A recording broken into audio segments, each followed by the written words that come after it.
समझना है, मैं ओरल पूछ लूंगा। ठीक, तो चलो ये है पूर्ण आंतरिक परावर्तन। ठीक है, एक परावर्तन हम पढ़ चुके थे कि जब कोई ऐसी सतह मिल जाए जिसके पीछे प्रकाश न जाए तो प्रकाश टकराता है और उसी माध्यम में वापस हो जाता है।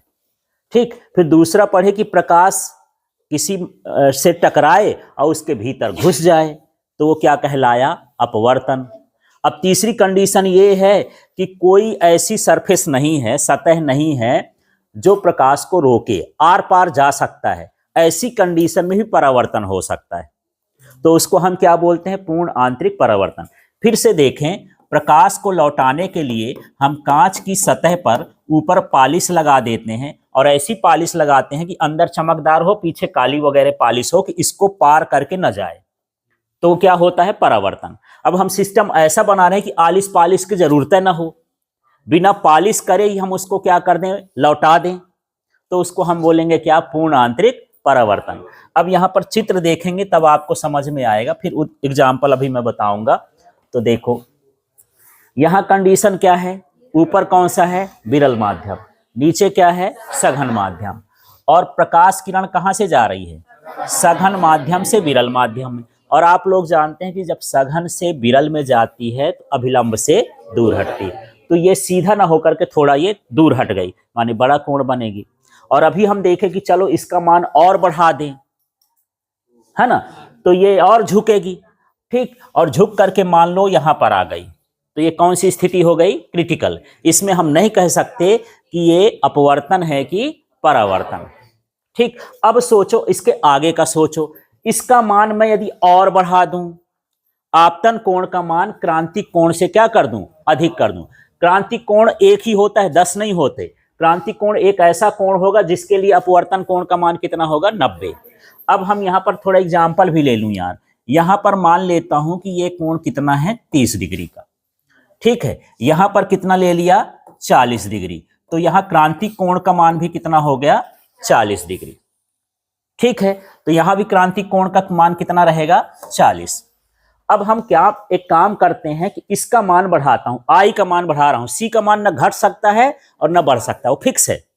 ठीक है, तो किसका मान बढ़ाऊं, आई का। तो अब क्या हो गया यार, और झुकेगी अभिलंब से, तो और झुकेगी तो क्या हो जाएगा, जैसे मैं आई का मान क्या ले लिया, मान लो 50, क्योंकि ये 40 से बढ़ाना है ना, धीरे धीरे आई का मान क्या करना है, बढ़ाना है, तो ये क्या हो रहा है, सघन माध्यम में वापस हो गई। तो मुझे बताओ ये परावर्तन हुआ कि अपवर्तन हुआ यार,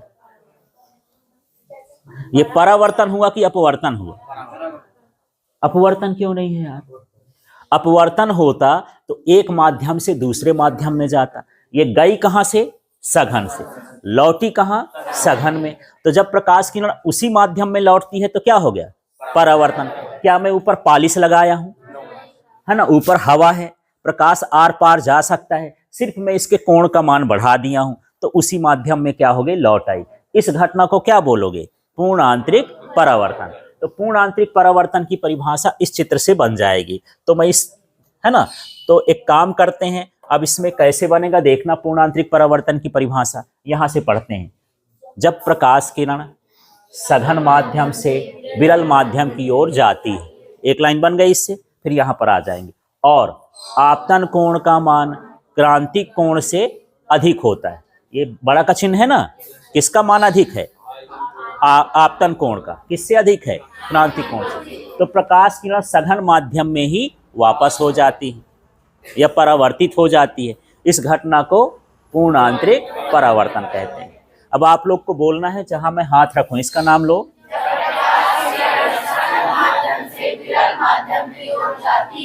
कंप्लीट हो गया ये।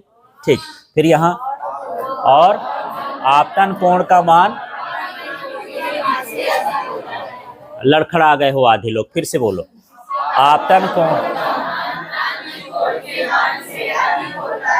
तो प्रकाश किरण उसी माध्यम में वापस हो जाती है, ये लौट जाती है। ठीक है, यह परावर्तित हो जाती है। इस घटना को क्या कहते हैं, पूर्ण आंतरिक परावर्तन। समझ में आया। ठीक, अब इसकी शर्तें हैं, तो दो शर्तें, एक शर्त यहां है, एक शर्त यहां है।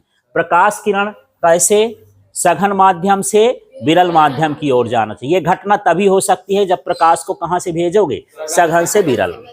ठीक। और दूसरा, आपतन कोण का मान क्रांति कोण से कैसा होना चाहिए, अधिक होना चाहिए। तो मैं दोबारा से बोल देता हूं, यदि आपसे परिभाषा बन गई तो शर्तें भी बन जाएंगी, क्योंकि दोनों को मिला के तो परिभाषा बनती है, और शर्तें बन गई तो शर्तों को मिला के क्या बोल दोगे, परिभाषा। तो शर्तें क्या है यार, पहली शर्त क्या हो गई, प्रकाश किरण कैसे जाना चाहिए, सघन से विरल की ओर जाना चाहिए, विरल माध्यम की ओर। और दूसरा क्या है, आपतन कोण का मान क्रांति कोण से कैसा होना चाहिए, अधिक होना चाहिए। चलो मैं इससे परिभाषा बनाता हूं। आ गया पूर्ण आंतरिक परावर्तन किसे कहते हैं, तो देखना, जब प्रकाश किरण सघन माध्यम से विरल माध्यम की ओर जाती हो और आपतन कोण का मान क्रांति कोण से अधिक हो, तो वह उसी माध्यम में या सघन माध्यम में ही वापस हो जाती है। उसे क्या कहते हैं, पूर्ण आंतरिक परावर्तन।